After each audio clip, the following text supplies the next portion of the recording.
race towards an upgrade.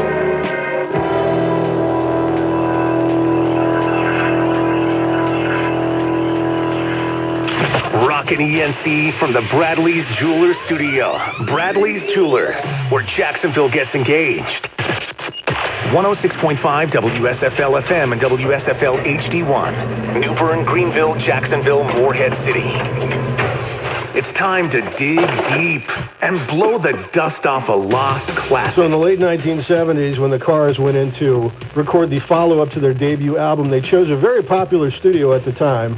It was ranked as one of the top 4 recording studios in the world. It was in Hollywood, called Cherokee Studios, and it's been the location of recordings of albums by Van Halen, Guns N' Roses, Steely Dan, Journey, Tom Petty and the Heartbreakers, Foreigner, Pat Benatar, and tons of other bands that you would recognize. It was very interesting because the guy that ended up producing 4 Cars albums, his name is Roy Thomas Baker, worked with them on this particular album and today's Lost Classic.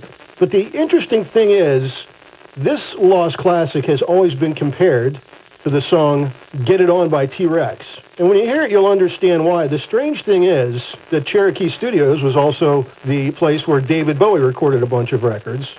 As a matter of fact, the same guy that produced the T-Rex song, Get It On, produced 16 Bowie albums. His name is Tony Visconti. And the odd thing that I found was, what do you think the odds were that something influenced Roy Thomas Baker producing this song by the Cars that ends up sounding like a T-Rex album that was recorded at the same recording studio by a different producer? It's very strange to me.